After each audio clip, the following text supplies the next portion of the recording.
Hi all welcome to food for all. இன்றைக்கி நம்ம சேனலில் ரொம்பவே சிம்பிளான மிளகாய் கிள்ளி சாம்பார் தான் எப்படி வைக்கிறதுன்னு பார்க்க போகிறோம். வாங்க பார்க்கலாம்.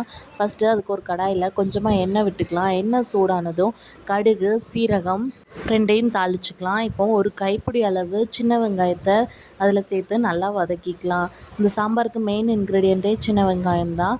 சின்ன வெங்காயம் கொஞ்சம் நிறைய யூஸ் பண்ணால் தான் டேஸ்ட் நல்லாயிருக்கும்.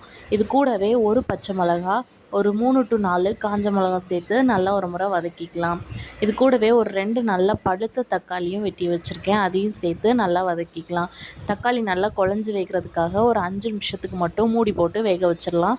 நான் ஆல்ரெடி ஒரு 100 கிராம் பருப்பை குக்கரில் வேக வச்சுருக்கேன். அதை நல்லா மசிச்சுட்டு நம்ம ஆல்ரெடி வதக்கி வச்சுருக்கிறதுல அந்த பருப்பையும் சேர்த்து நல்லா ஒரு முறை மிக்ஸ் பண்ணிவிட்டு ஒரு 2 ஸ்பூன் போல் சாம்பார் தூள் சேர்த்துக்கலாம். நான் ஆல்ரெடி பருப்பில் மஞ்சத்தூளும் ஒரு 1/4 ஸ்பூன் பெருங்காயத்தூளும் ஒரு 4-5 பல் பூண்டு சேர்த்து வேக வச்சு எடுத்திருக்கேன். அதனால் ஒரு சாம்பார் தூள் மட்டும் போட்டு நல்லா மிக்ஸ் பண்ணிவிட்டு 1/4 டம்ளர் தண்ணி ஊற்றிட்டு ஒரு துண்டு போல் புளியை நல்லா கரைச்சி அதில் சேர்த்துக்கலாம்.